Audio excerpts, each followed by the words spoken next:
Cowardice feels like a cloak swallowing your existence whole. As someone who has adorned it for much too long, take it from me, it's quite heavy. Courage is taught to us as something one should aspire to attain, spoon-fed to us as one of the cardinal virtues. I do not disagree with it per se. In fact, I almost envy it. For me, courage has never been a thing I was, as they say, gifted with. I am, in my essence, quite the opposite.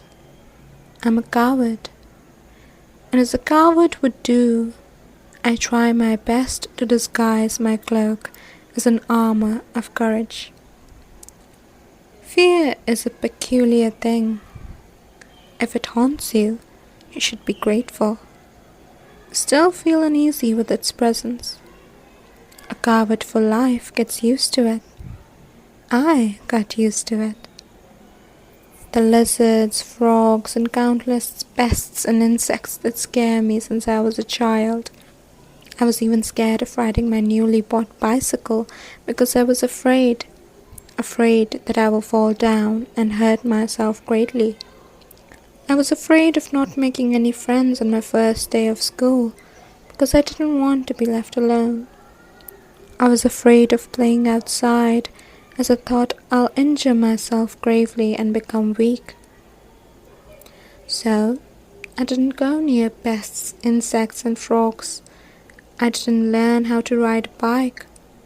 I didn't talk to anyone first, and I didn't go out to play unless dragged to do so. After all, a courageous person faces their fears. A cowardly one flees from them. But fear is a peculiar thing. It clings to you more desperately than a long-distance lover reunited to try and get your attention. So, as I started growing up, the sources of fear grew with me. I didn't want to be left behind by the friends I had made by chance. Didn't want to fail in things that coincidentally came naturally to me. Didn't want to be forgotten now that I wasn't the youngest child. So I kept my distance and limited my closeness to my own friends. Didn't put an effort in things that I was good at naturally and shut myself away from my family myself, as if every result was inevitable, so better be my own instead of rejection from someone or something else. But fear is a peculiar thing. It prods you for a reaction, and when it doesn't get it, it doubles down, like an annoying prankster. So the fear only grew and evolved into almost paranoia. I was afraid of my family dying even though the probability of it happening was assuringly low. I was afraid of getting caught by public authority even when I did anything illegal. I was afraid of getting caught by public authority even when I did nothing illegal.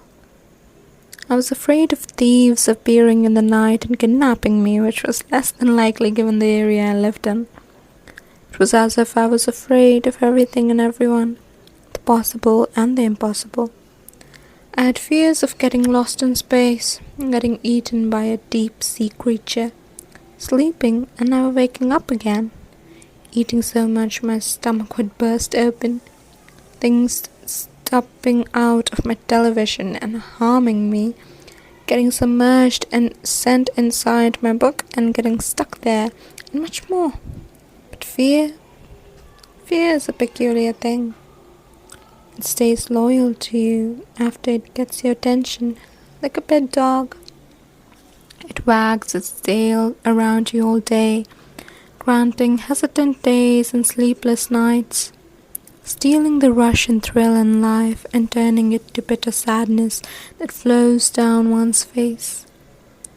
It's not always a foe. It does prevent one from being reckless, but the life born from risks is how it retains its diverse colorfulness, letting you feel and express your wide range of emotions. But fear is a peculiar thing. It overpowers all emotions, leaving a shell of numbness in its wake. The tears stop, but so do the unchecked genuine laughter. The anger stops, but so does the passion. The nights remain sleepless, but the body isn't racked with sobs, rather rests in uncanny stillness, and the days remain hesitant, now almost restrained. But fear is a peculiar thing. It sheds a false glimmer of hope, a ray of light beckoning in through the darkness, making you believe in finding a way of escape, only to snatch it away and shroud you in hopelessness as it laughs mockingly in your face. There was a time where I thought I could swim ashore and out of this sea of fears, as I made every desperate attempt to get to the surface. I approached people first. I learned how to ride a bike. I started putting in efforts in the things I loved and was good at. I started opening up to my family and friends. I started believing I could become fearless. But fear is a peculiar thing, and no matter how much it hurts you and how much you hate it, it never lets you go. It never lets you leave even when you try to, holding on possessively like a vice when someone tries to pull you out until they give up and leave you to be consumed whole, until there is nothing else but fear and fear itself, and your soul is trapped eternally in this endless torture, leaving you with no hope. Maybe that, or maybe it's just an excuse that I make to myself to stay a coward. After all, that's just what a coward would do. I don't want to be a coward anymore.